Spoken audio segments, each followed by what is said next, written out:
Right, I don't think I need to introduce him. The face says it all. This week we have Kuba on the podcast. I'll let him introduce himself, tell you about who he is, what he does, and MK Elite. It's actually MK coaching. I got rid of the elite bit. I didn't like it, so I got rid of the elite bit. Just MK coaching. But yeah, I'm Kuba. Obviously, I'm not going to say my surname. Everyone just cocks it up anyway. But yeah, I'm pro bodybuilder, coach. I've been for a little while now. Owner of MK Coaching, business partner at Ultraflex Rotherham as well. So it's all happening. It's all happening. I'll keep it nice and short and sweet so we can dive in. You know, behind your name, we touched on this with Meg, because the proper Kuba's short for Jakub, isn't it? But you're not actually. No. My name is actual Kuba, not Jakub. So it's I think it translates like Jake. Okay. Yeah. So suits me well. Problem with the name Jake? Is that would you, if you had children tomorrow, would you call him Jake, Jakub? Probably Jake. I don't quite like Jakub, to be honest. No, nothing against the name. I just don't kind of like, you know what I mean? Yeah. Not the name that I want to use. No. Okay. Right. So I remember first coming across you. You actually helped influence my decision on this. I'd seen you as being coached by a guy called Chris Wormley, and I got to kind of sit down with him, and I just couldn't believe how much you'd progressed since. Obviously, I remember watching a thing and you was talking about sipping fucking Coke and tuna in class and stuff. So from between since then and now, what have you found that's been your biggest life lesson, let's say? Because you was a bouncer them days, weren't you? So world apart, really. So I was 21 then, so I was already dabbling into a bit of coaching. And it's actually 2 weeks before Universe where I actually stopped working doors and went into full-time coaching after that. Full-time coaching. I was actually PTing at the time and actually stopped PTing when I was like 22. So that was pretty much, the history with that. But in terms of the difference actually in knowledge or the kind of ways or kind of the approaches. Is that what you mean? Yeah, kind of what you was doing through, say, prep, diet, off season. Yeah, it's just completely worlds apart. I've always been regimented. I've always been committed. So commitment and being 100% on it has never been a problem. This is why I made substantial amount of progress even back then, with the approach has been pretty dumb. No disrespect to anyone, but that's the reality of it. Always be honest about it. But the approaches are just worlds apart. Back then, zero understanding of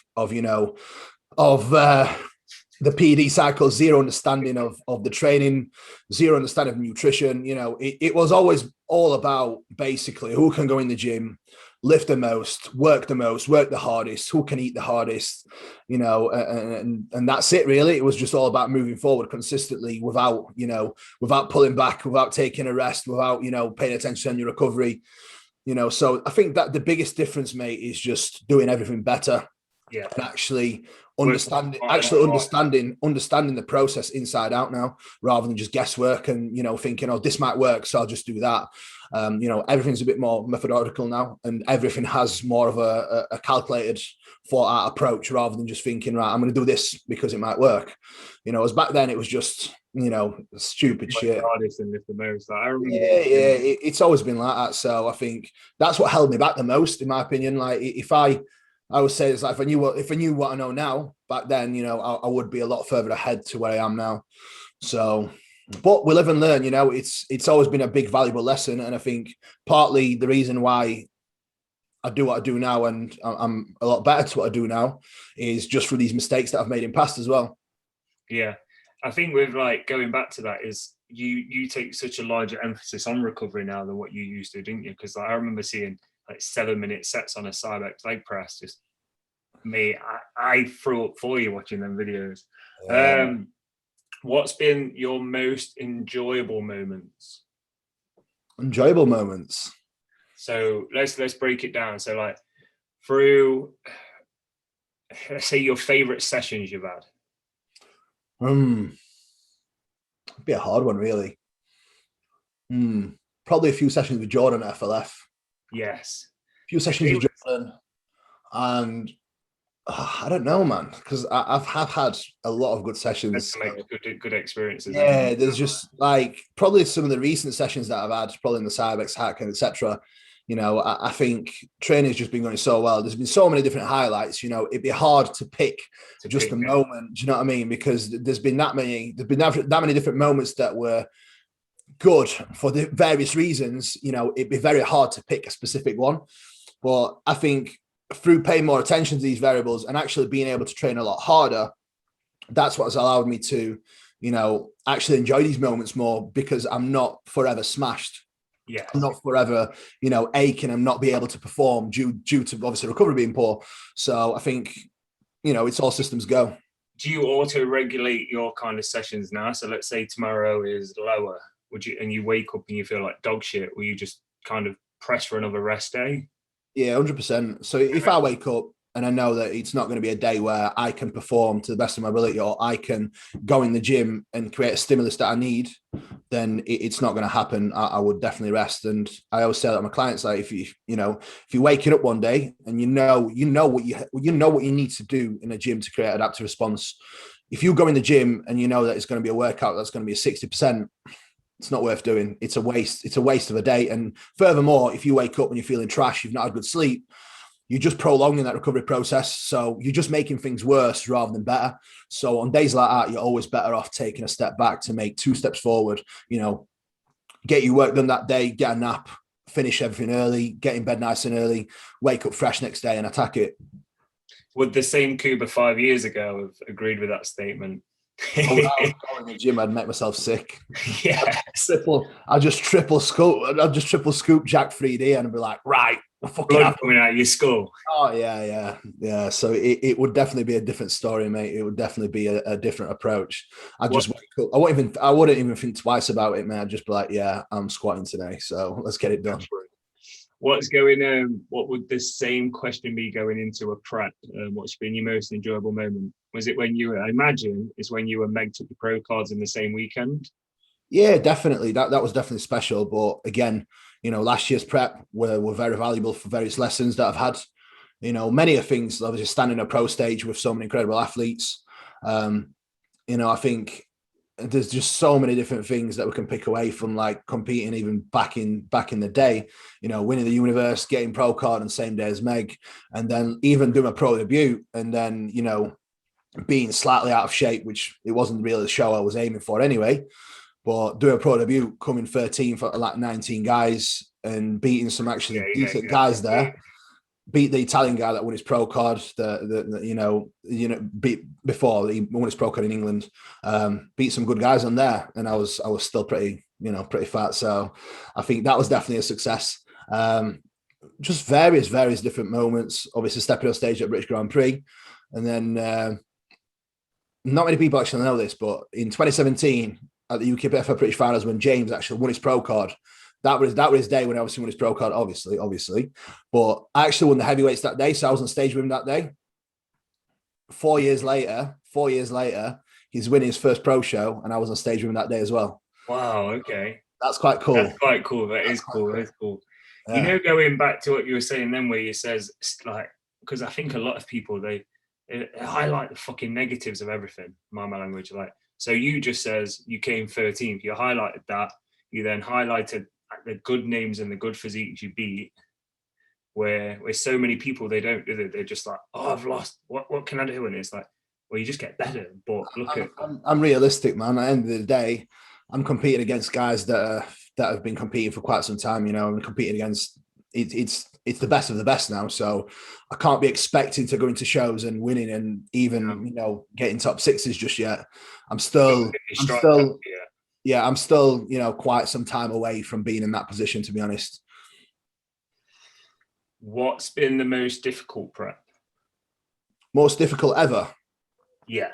2014 when I started prep, fat and in a terrible position. I had 16 weeks. I've seen the toilet pictures. I remember that one. Yeah, I had 16 weeks to get in shape, and pretty much the whole 16 weeks was fucking 7 fish meals a day, like 50 grams of carbs a day, doing cardio morning and night. It was horrendous, and still working the doors and still PT. So that was definitely the most horrendous prep I've ever done. So after that prep, every prep was pretty much a fucking breeze. It was like nothing. So, But that's good for you as a coach to be able to say, right, yeah, we can get you in fucking shape in 16 weeks, but I've walked the walk and this is what you're gonna have to do. To be honest, I'd put people off from doing that. I'd Yeah, be like, you better off just not competing. And I've done it many a times this year. To be honest, when people just wasn't, the body just wasn't playing ball. I'm like, look, this is not the time. You're gonna have to pull back. We're gonna have to reset. And it happens. I think sometimes for the way it would make someone feel, it's just not worth doing, because I know that 16 weeks was hell. I got through it, but it's different. I know me, and I know that it wouldn't put me off, and I would still love this shit. But for someone that isn't quite on the same level as I am, mentally especially, there is a skill in here, isn't there? I think a prep like that would break a lot of people, to be honest. So yeah. Did you lose many friends? Pardon? Did you lose many friends in that prep? Mate, they were all used to it. So still the same friends I've got now. So that's good. What's been the biggest lesson you've learned? Less is more. Less is more. Less is more in every way, man. In every way. And just being a lot more committed in a way where my routine aligns with what I'm doing. Ticking the box was never an issue, but due to working doors, etc., my routine was always all over the place. And I think ever since I've actually got my routine very much on point and being so much more regimented with everything and making sure that every day is a mirror image of another day, I think that's been a blessing when it comes to productivity and obviously making progress as well.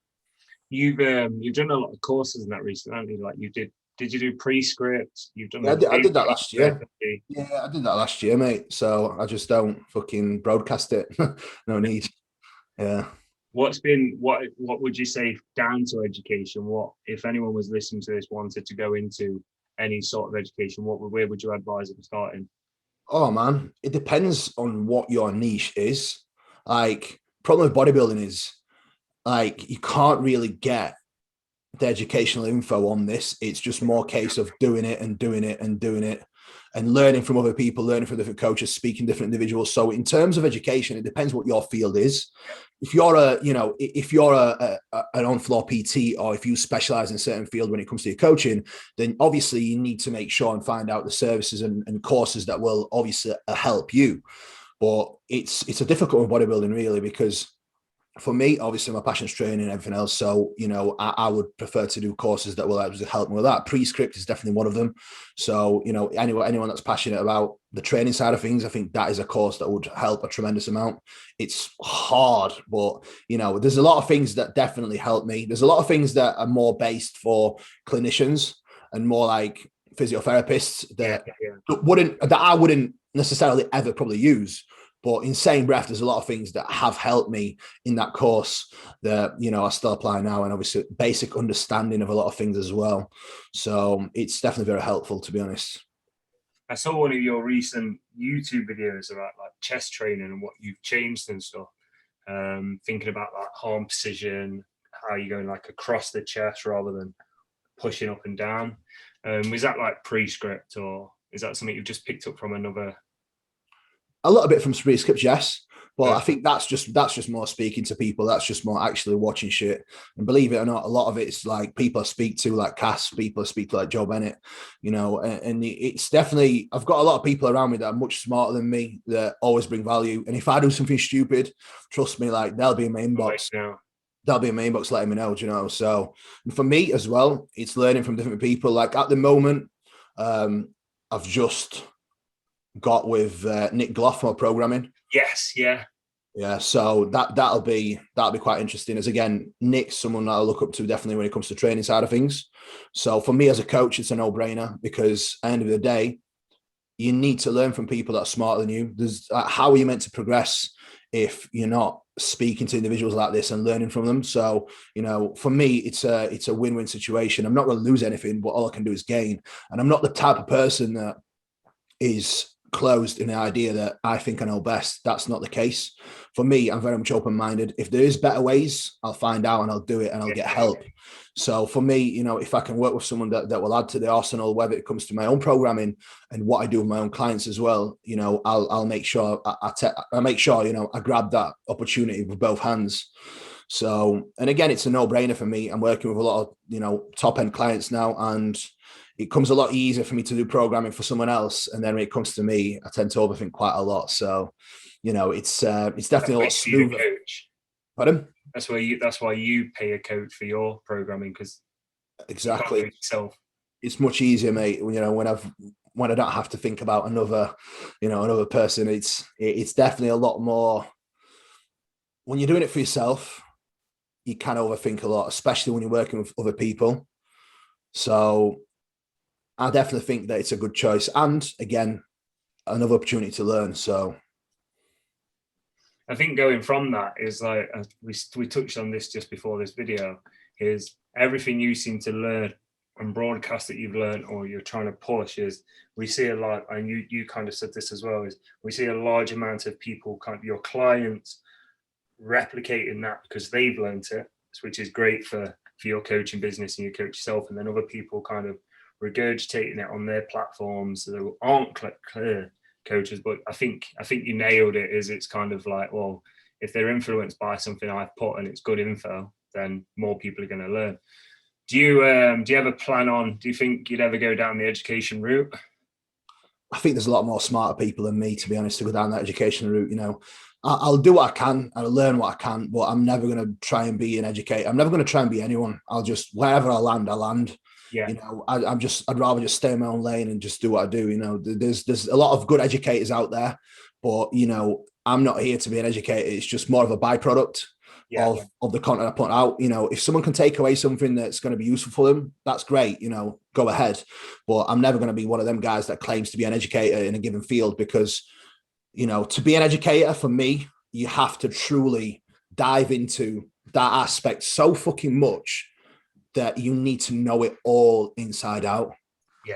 So, you know, for me, you know, I don't think I'd be down for that, because for me, I truly love bodybuilding inside out. So if you could say it like an educator in bodybuilding, that's fine. But I'd never be an educator in, like, you know, mechanics or even drugs or anything like that, because for me, to be an educator, you have to be spending like minimum 3-4 hours educating yourself fucking daily. Otherwise, you've got no claim to be an educator, you know.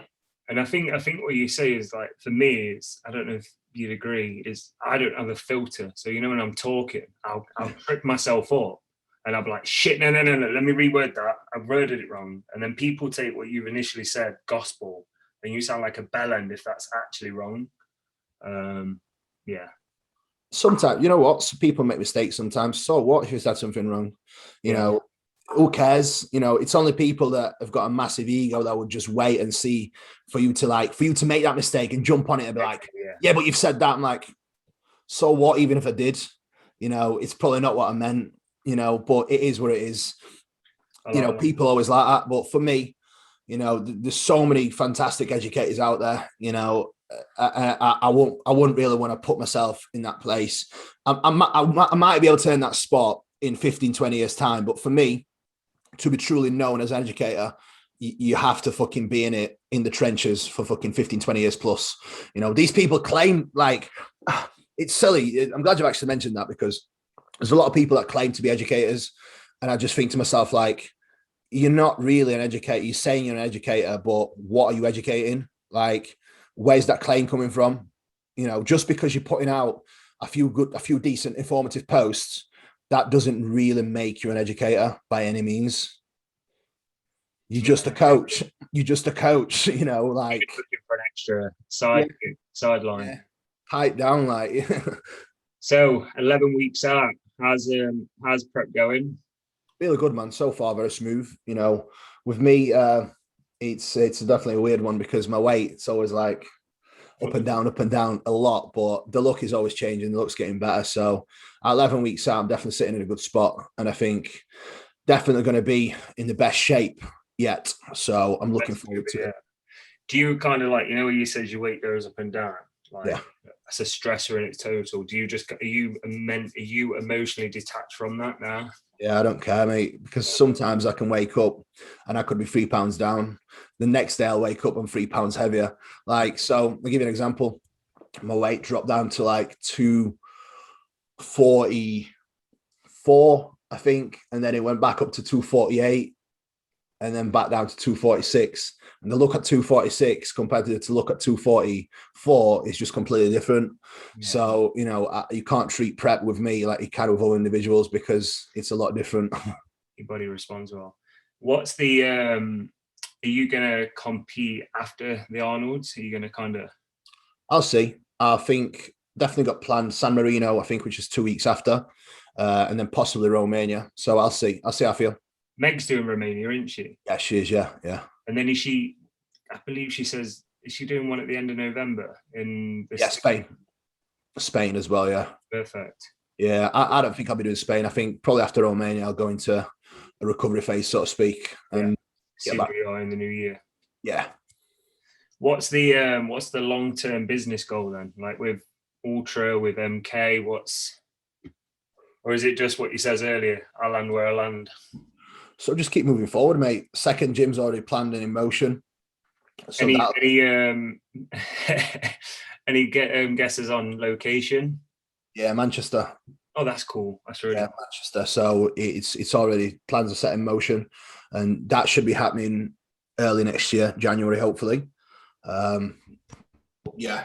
Have you got your order in ready? Because I heard Primer like 4-month waiting list, isn't it? Yeah, so it'll be 16 to probably longer than that, 5 to 6 months. Jeez. So yeah, like we should know pretty early whether it's 100% on, and the second we know it's on, we'll be putting the order in straight away. So that's definitely set on cards. And in terms of coaching, just keep doing what I'm doing. To be honest, just keep growing it, keep getting better. That's you know, that's always been the way that I've done it. You know, just keep working, just keep getting better, keep trying to educate myself, just keep trying to grow from every angle, to be honest. That's the goal, if I'm totally honest with you. You know, in terms of, you know, where I want to be ahead of where I am now, which it's just going to be a natural progress if I continue doing what I'm doing. Of course. Because did you ever, you know, when you started MK coaching, did you ever anticipate taking on more than, let's say, yourself and Meg? That was always the plan. This is why I actually started it. Because I was getting so many inquiries every single day, and I was actually sending a lot of people my clients' way. So I thought, right, well, you know, all these people kind of want to work with me, but I don't have time to take them on. So naturally, if I can train a coach up and still oversee the work, which is what I do anyway, I oversee all the plans, I oversee the check-ins between me and Meg. So, you know, we can still help people and, you know, stick to what we're doing without stretching ourselves too much. Like, I'm not one of the coaches that would take on 200 clients, 300 clients, which we know that many people do, because I wouldn't be able to give the service that I do now to my people. How many clients have you got on at the moment? Just you? So active, I've got, I think, 80 to 90 clients actually working together full time, which is, for me, I can manage that very easily. It's only like 20 check-ins a day, isn't it? Every day. Yeah. So probably 2 hours on your phone. Yeah, probably about 4 hours, mate. It's not just check-ins, it's form clips, it's everything else on top as well. So it's a bit more than that, to be honest. This is why, you know, I'd always cap it at that. So it just depends, mate. You know, I work with what I can. I don't stretch myself too much, as many other people do. But I think that's when, you know, you can handle things a bit better. So that's my preferred method, really. You know, like with time management, that seems to be a massive thing you've improved on last year. You had kind of any support with that, or has it just been getting down, journaling your day, so on? Just cracking on, mate, really. I think I have been having development sessions with Charlie, but that's more to do with business and how to grow. But in terms of time management, it's just, you know, if people are struggling with it, it's only you that can help yourself. Of course. It's just about getting it done. So you just have to be regimented and disciplined with it. You know, you've got to get up and get shit done rather than, you know, fucking around all day. Do you find that you have to babysit a lot of clients with that? Oh yeah, mate. That's the biggest thing where people don't actually make progress. Just lack of structure and routine. I think, like, when I get, like, let's say a particular client like that, it's just like, right, I can only do so much when you're only willing to do this much. Now, I'm happy for you to keep paying me. I'm happy for me to keep doing the current approach you want, but don't look at another particular client's progress and ask yourself why you're not getting them results, when the answer is clearly they've got the same amount of hours in the day as you, but they're actually utilizing them to progress. Yeah, 100%, mate. It's, you know, people always say like, but look at the progress he's making, but they don't realize the effort that he's putting in and the commitment. No.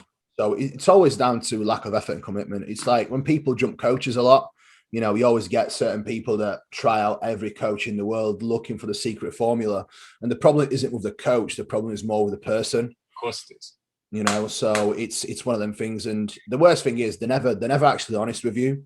Like they know they're not doing the do, but the check-ins reflect like, you know, they're the best person in the world. Yeah. I had to pull up a few clients this week, is obviously after the football, is you look at the check-in pictures and it's quite clear that they're going breathing in. I'm like, right, you look like you photoshopped your gut. Just fucking relax. I can't make a decision on what to do with you if you're giving me a fake imaginary picture. Yeah. But going back to like coaching, like you've worked not necessarily with just Jordan now, but the coaches you've had for a long duration. I mean, you've never really, any coach you've been, let's say, successful with, that's been like a year, 2 years, 3 years plus of working with them. Yeah, I don't really jump coaches because it's, you know, what you're going to get new, nothing.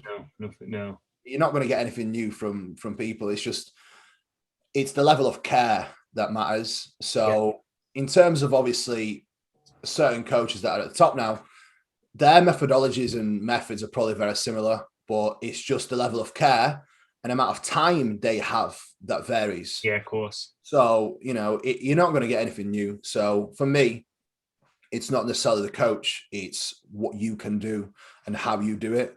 It's not just a case of, you know, that's it, you're going to work with him and you're going to get crazy results. That's not the case, mate. Like you'll get great tools to work from, but ultimately it comes down to what you're able to do, nothing else. Do you have any spaces for coaching available now if anyone was interested? Not really, not really for general public, mate. If someone that comes along that really wants to work and, you know, is kind of at the top of the game, then yeah, but not general public, really, no. But general public, they could apply and then you could push them through to one of your coaches. That's perfect. So people, the spaces. I don't really, that's literally come to the end of the questions I had for you, Kuba. Have you got anything you want to touch on, bring up? I'm good, man. Anything you want to ask, hit me up. 12, 13 weeks I'll come up for a push session soon. You're training in a free now. Is that Meg and then? Me, Meg, and one of my Irish clients has actually moved over here. I saw that. He's is he the guy in some of your recent videos? Yeah, Mark, yeah. So Mark's with us at the moment. So at the moment, obviously, when it's showtime, you know, I'd rather just lock it in. And of course. Yeah. In a 4, you know, I can do it in off season, but in prep, it just it upset me. So definitely not. With with clients, have you got any high expectations of some competing this year? Quite a few, yeah. Care to share? Shane Cullen. Did he compete last year, didn't he? Yeah. He looked really good. He's made a lot of progress this year. Where's he from? He's Irish. Yeah, he was Irish. Because he came over, didn't he, last year? He's actually coming over to stop at mine for the last 4 weeks of prep. So that's really good. Yeah, I'm looking forward to it. There's a lot of expectations. Obviously, Jade's doing the pro show. She's had a bit of a hard time with obviously the vaccine, etc. Yeah. So we'll see if she can make it. Phoebe Goodwin, I'm hoping for her to win a pro card this year. There's a lot of good guys. I've got Carlton, which is doing light heavies. He's unbelievable. Got plenty of good guys. Got a really good heavyweight, Dave Finnegan. Got Brad doing. Brad's come on heaps and bands. Yeah, Brad looks ridiculous. Brad's a monster. Yeah, I think Brad's going to be doing the heavyweights as well. So it's going to be a massive year for me as a coach as well. I've not had many people compete early this year because they're all prepping back end of the year. So I think it's probably about 20, 25 people doing the shows. You know, there's a lot of good girls. There's a lot of good guys doing it as well. Is there any doing? Are they just all doing kind of 2 bros or? Yeah. Or pro card standard? Well, not just that, but I think there's different levels to different obviously feds. For me, 2 bros is the pinnacle, and for me, when it comes to fair judging as well, 2 bros is the fairest one as well. So I'd rather my clients do the shows that are, at least they're going to get a fair look in. Yeah. So that's just what I prefer. Are you still doing your what's it called? Log on the JP forums and stuff? I am indeed. Yeah, you have to check it out. That's it. I was going to say, I thought he hadn't plugged it yet. He hadn't plugged it. I may as well bring it up. Do you know what? I don't like plugging anything. I don't like, if people are interested, people always go for it. They'll buy your personality. It's when you plug stuff, it's just like, ugh, fake as fuck. Yeah. You don't get the shameless plugs. You know what I mean? If you like my gym, you come to my gym. If you want to know about coaching, you message me. And then if you like my log, you come on my log. Simple as that. Everyone knows. Where's the Ultraflex clothing? What's this? This is JP, mate. This is JP. Ultraflex clothing is hung up, getting dried. You're gonna plug it? Ultraflex clothing. I'll plug it all, mate. I'll plug it all. Link in bio. Swipe up. Does Kuba 10 still work? Oh no, mate. No, that's just a myth. That's just a myth. Yeah, that's just. I wonder how many donuts actually went to Starbucks or Costa and said it. Oh, mate, loads. People tagging me in the stories. I remember seeing a few. Videoing himself in Costa and Starbucks, like saying, "Do I get a discount, Kuba 10?" And like, people just stood like thinking, "What are you on about? Like, what is Kuba 10? Like, you weirdo." I've just been on the phone to Vodafone to get a new business phone, and the woman was like, "Oh, what do you do as a job?" And I was like, "How do you explain this?" And I was like, "Oh, well, I used to do a PT, but then lockdown it converted me to online." And I explained it, and she says she was coached by, is it Francis Diet, whatever it is. She's still alive. She lost 3 stone in 18 weeks. I'm only really well, but. Yeah, that's awesome, man. But it was strange to have a conversation with someone on the phone like that and think they actually know what online coaching is. Should have been like, right, if you want to email me, love, there's my email. But yeah, it was quite bizarre. So imagine going into Starbucks, no fucker has a clue what you do. Yeah. I just choose a job I can sit on my ass for most of the day. That's what people think it is, but they're not literally. They don't realize how hard it actually is. Well, do you know what? It depends how you do it. I mean, you still get some guys that reply to the check-in and just say, "Yeah, keep going, champ," or "Yeah, killing it, bro, keep going."